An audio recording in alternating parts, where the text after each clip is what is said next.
Today we are diving into addiction. This video was inspired by a question from a viewer who asked, how can we use Ho'oponopono to let go of addiction and clean those memories? So whether you're craving a substance, whether it's a habit you can't seem to break, or even a way of thinking that feels inescapable, addiction can feel like it has its grip on you. You might wonder, why do I keep going back to this even though I know it's hurting me? That's such a powerful question. And today we're going to uncover why addiction feels like it's filling a void and how we can begin to clean those memories and emotional charges behind it. This process isn't just about stopping the behavior. It's about creating space for peace, for wisdom, for insight and revelation and freedom to reveal themselves so that the behavior changes as a result of that process. This isn't about blame, shame, or fighting against yourself. It's about understanding what's really happening beneath the surface so that you can gently let go of what no longer serves. Let's begin. Addiction isn't really about the substance or the behavior or the habit. It's about something deeper. It's the mind's way of trying to cope with an emotional or a spiritual void that feels hard to face or has been pushed out of awareness. So let's bring some light to this. Think about it. When you reach for a substance or a habit or a behavior, what are you really seeking? Is it comfort?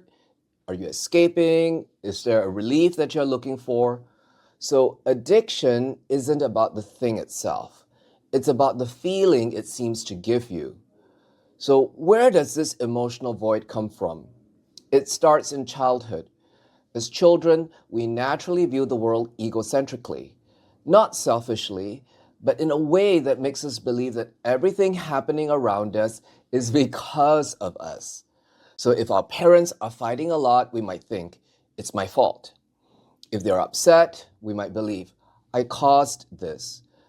And when we experience pain, neglect, or misunderstanding, we internalize beliefs like, something is wrong with me, or I'm not enough.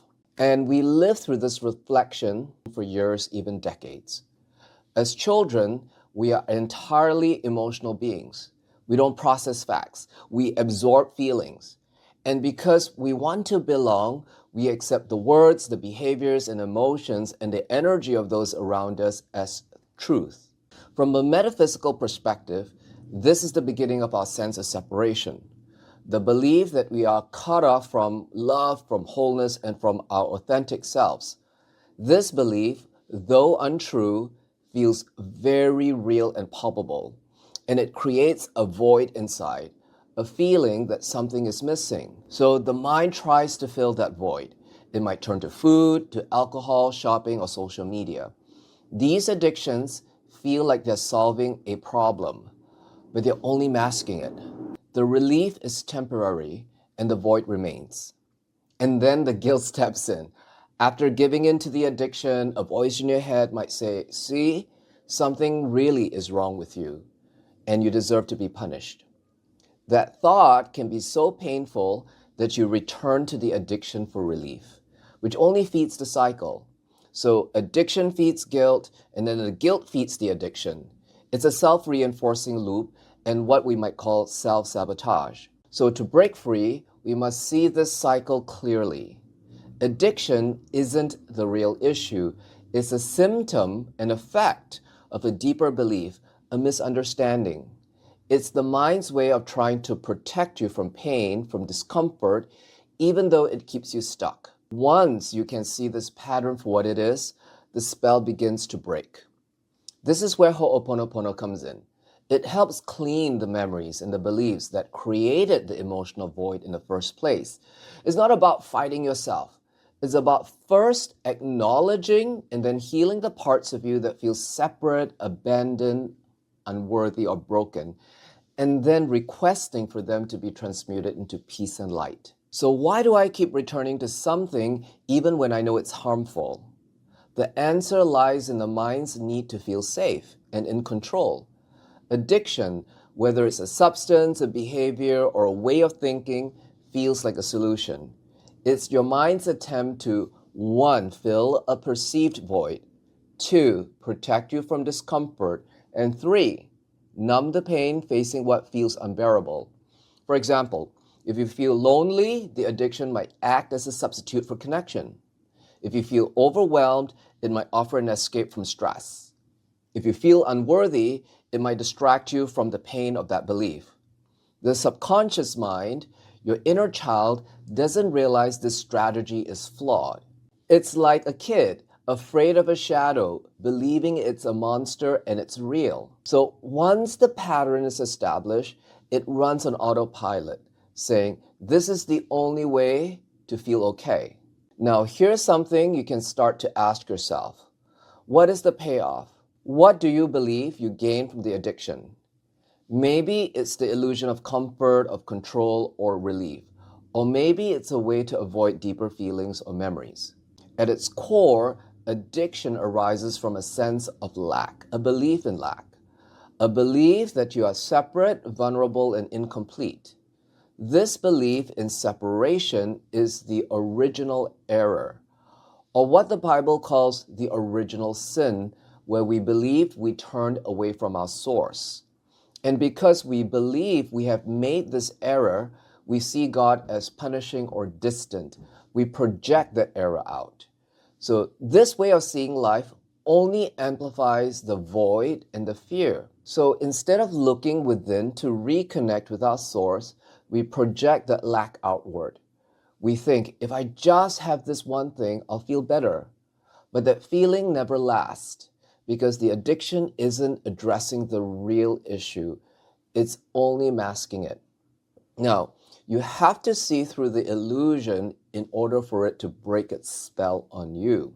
Addiction only has power over you because of the meaning you've given it.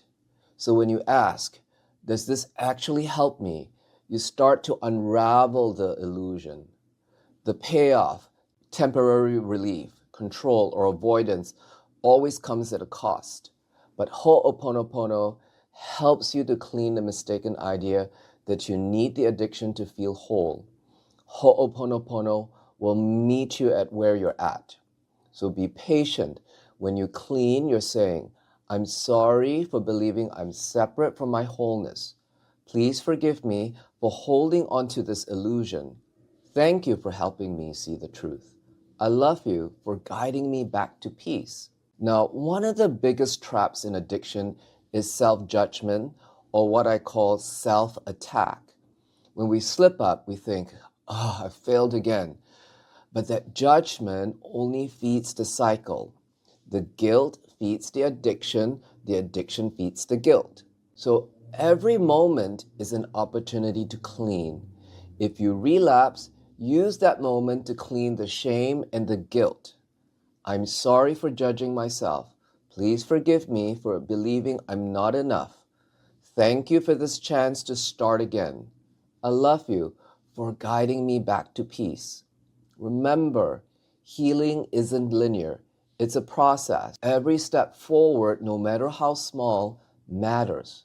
Addiction might feel like it has power over you, but the truth is, you have the power to release it. So it's not about fighting yourself, fighting the experience, or forcing change or behavior. It's about clearing the beliefs, the memories that no longer serve you, one step at a time. You are not your addiction. You're not your cravings or habits. The real you, your true self, is whole, loved, and free. Remember to start where you are. Use the Ho'oponopono phrases to clean, to let go, and to create the space for insight, for revelation to come, and for inspiration. And remember, you're never alone.